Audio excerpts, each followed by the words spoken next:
Sahabat RTV, fenomena begal yang terjadi di sejumlah daerah di Indonesia menuntut kita untuk selalu waspada dimanapun berada. Menurut kriminolog, akibat desakan kebutuhan ekonomi, gaya hidup yang serba instan, dan eksistensi diri menjadi alasan seseorang nekat melakukan aksi begal. Informasi selengkapnya akan menjadi penutup perjumpaan kita kali ini. Tetap saksikan program Turn Back Crime setiap Senin pukul 24 waktu Indonesia bagian Barat hanya di RTV. Saya Ratno Ayu. Salam Turn Back Crime, penumpas kejahatan.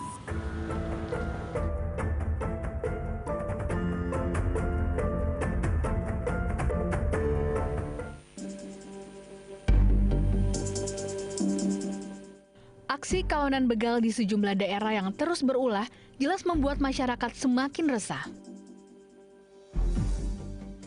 Mirisnya, sejumlah pelaku begal adalah remaja tanggung, bahkan ada yang masih di bawah umur. Saat melancarkan aksinya, mereka pun tak segan untuk melukai korbannya, bahkan tak segan hingga mengancam nyawa.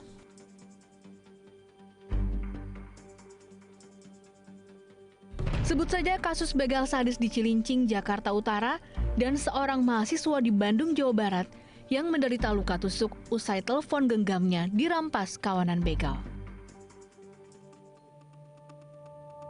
Menurut kriminolog Universitas Budi Luhur, Lucky Nurhadianto, latar belakang kebutuhan ekonomi, gaya hidup yang serba instan, dan demi eksistensi diri menjadi alasan seseorang nekat melakukan aksi begal.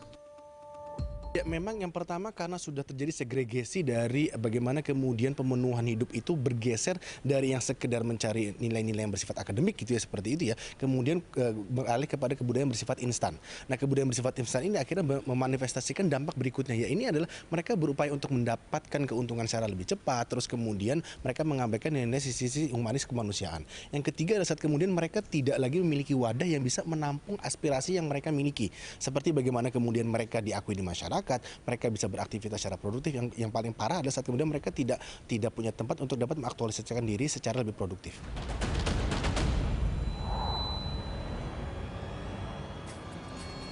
Lucky menambahkan sejumlah cara bisa dilakukan warga agar tidak menjadi incaran kawanan begal.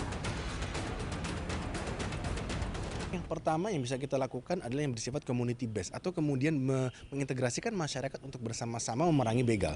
Bagaimana caranya adalah saat kemudian di Tenggarai ada 1-2 orang yang memang melintasi daerah sepi, maka peran serta masyarakat melalui siskamling ataupun ronda dan lainnya itu kemudian bisa digalakkan.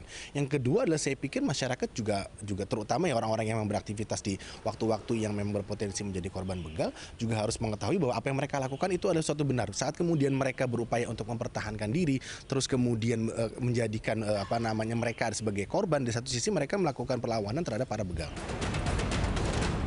Aksi begal yang marak terjadi membuat kita harus selalu waspada dan mawas diri. Selain kerjasama antara warga dan pihak kepolisian yang perlu ditingkatkan, setiap individu juga wajib meningkatkan kesadaran dengan tidak membawa barang berharga saat berada di tempat umum ataupun kawasan yang sepi, sehingga tidak mengundang perhatian kawanan begal. Dari Jakarta, Salsabila Al-Katiri dan Ramdan Mulia, Turn Back Crime, RTV.